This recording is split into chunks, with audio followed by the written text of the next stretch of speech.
So anyway, Ray and Andy and I and Charlotte have been working on some scenery since I didn't read Lance Mindheim's book uh, 20 years ago. And this is just kind of what we've been doing and what we've been looking at in the Rocky Mountains. Is certainly the rock type scenery and seeing the various types. I have photographs of the High Line and also photographs beyond that that I couldn't find this morning in time to put into this. But this is down on the Arkansas River and the various canyon, as well as the road to Estes Park, which when you look at that canyon, you can understand why they had fatalities when they had that flood a number of years ago through there. So on the Big Thompson. So, and this is just this one I just found because I liked it and I was using it for looking at colors and so forth. I did not particularly, well, I don't know the guy there, but anyway, but nice picture about that when you're looking at coloring and so forth in that particular area. And one of the things always to think about that I've had trouble with in the past is when I've worked on modules and so forth, is making sure that you have clearance. And you can see even in the prototype, there were issues where things were a little type up here at Ophir. And the other thing that struck me about this picture, of course, is the goose. And I had never thought about what do you do for gas for the goose on the trip. I guess I'd always thought about the one gas pump that's on the general merchandise store on the way out of Ophir. But here's a picture of a guy filling his fuel tank. And it's a very interesting thing because it looks like it's gravity fed. I don't know where the tank itself is. And there's just a pipe with a valve that comes out of the ground there and then a hose, which makes an interesting modeling detail. But you can see how tight the clearance appears there, even just for the goose. The other thing that I found interesting, which has nothing to do with, well, a little bit with the scenery, is there used to be a large wooden platform all around the depot, particularly on the opposite side of where you are here. And there are pictures of pack animals, mules, all standing on the platform, getting ready to load cars by hand before the tram house was built. And it seems to me that down by between the goose and the cars there, you still see some sort of remnants of the platform. And then the other thing that I just really noticed this morning is the end of rail block there, which looks like a piece of wood and two posts holding things off. But anyway, and here's another, there's Ray and I always go back and forth about clearance and too much, but here's a prototype for another tight clearance in the modern day with the Hoosier Southern going through this backyard. So anyway, we've started working on the scenery in what I call the mining district. So that's on the left side of the picture, whereas where Silverton is going to be is on the right side of the picture. And Charlotte and I were fooling around with some shapes and forms on this to go over hard shell. And we've got several types of hard shell here, some of which is resin from using the Bragdon method, and some of which is shaper sheet, and some of which is just plaster gauze. But we're starting to fill things in, and we laid out our molds as to the order we might use them and how they might fit. This is mostly plaster gauze over the shaper sheet, and then the castings, and these are resin castings using the Bragdon method. And I like them from the standpoint that they're flexible and you can pooch them out and make them more irregular rather than just a straight wall of rock, thinking back to the prototype pictures. And and the fact that the rocks change very much just adjacent to each other. That's why I don't have the photo that shows it up on the Silverton, even in the upper Animas region. And then this comes down, and this is that same view we had initially, Silverton to the right, the mining district to the left, and using the mountains to blend and to hide the edge of the backdrop. And that's it from the Silverton side. And then coloring is with washes of acrylics.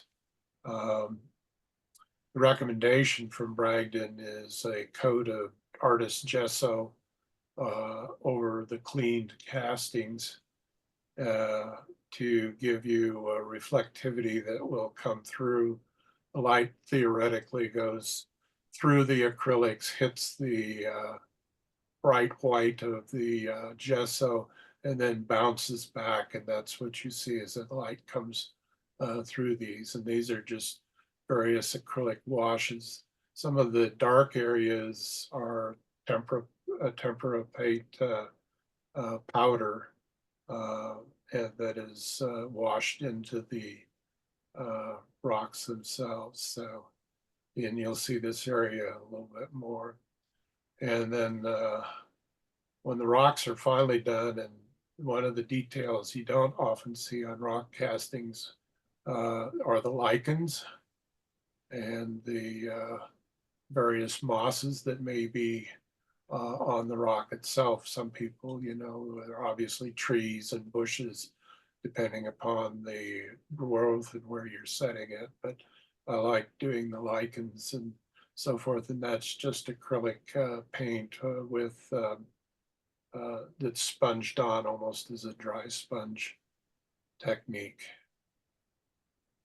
And then begin to think about placement of the buildings and the road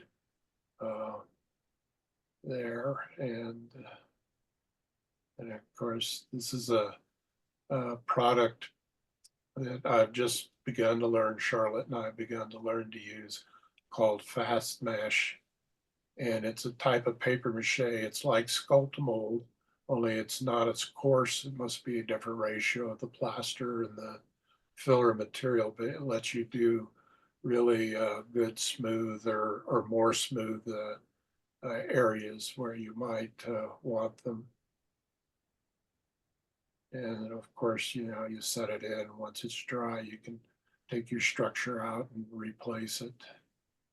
So this is how the mining district is beginning to settle up at this particular point in time, with various structures. And Ray and I play with them each time to try and move them around a little bit. There'll be a tipple where the and a tailings pile where that gap in the inset is there in the mountains and the cliffs. And so that's coming along. And of course, looking ahead, Ray has been working on setting up a lattice for the High Line. So that's kind of where that is coming along. But I've been pleased at how this has been coming out on that. And then across the aisle, Charlotte and I have been fiddling around with the placement of the buildings in Ophir now that I finally have enough of the depot built. This has been a strange kit, that depot, and it's been a struggle for almost a year, but we're getting there. And we're just re-looking at what Ray and I had estimated as various heights and how things might look photographically. And so, but that's how that's some of looking. We're looking at various road grades and so forth, and I've found some other modelers how they have used various elevations to work out their vision of Ophir as well. So, and then these are just the two products. You know, buying plaster gauze from Woodland Scenics or the art store is way too expensive for what you get. And so you can go online and you can order, if you're willing to be patient, get the plaster bandage, the gauze bandage, the traditional stuff. And you know, these are usually medical supply places that will do that, but they're considerably cheaper. And then that's the fast mache. And then, as I say, I use a lot of Sculptamold as well. And then the base is often foam, or as you're going to see as we go down the high line, the cardboard lattice strips. So, and that's all I have.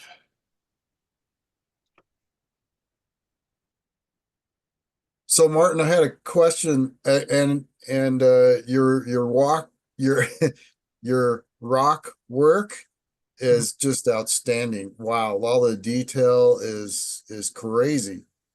And he And carves that himself. yeah.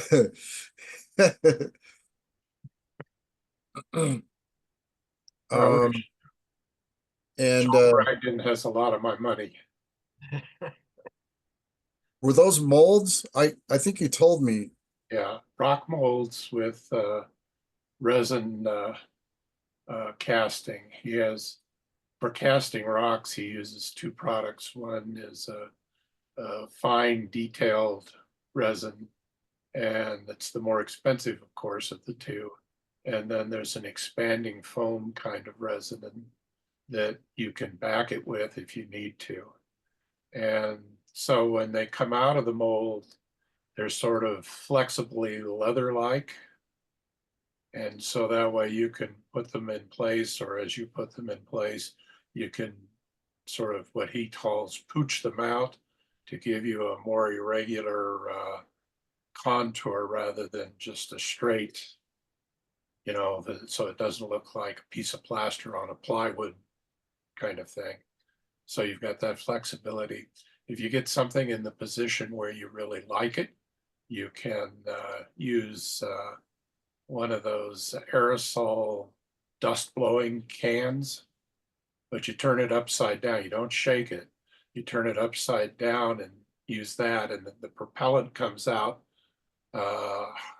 quickly sets the mold in a particular position and if you work with it in the first 48 hours, you can actually freeze a section and chip off edges that you don't want, or to help meld the two molds together. So there's quite a bit to it. But even a couple of years later, if you wanted to change the shape of the general casting, you can heat it with a hot air gun. And if you heat it enough, then it becomes flexible again.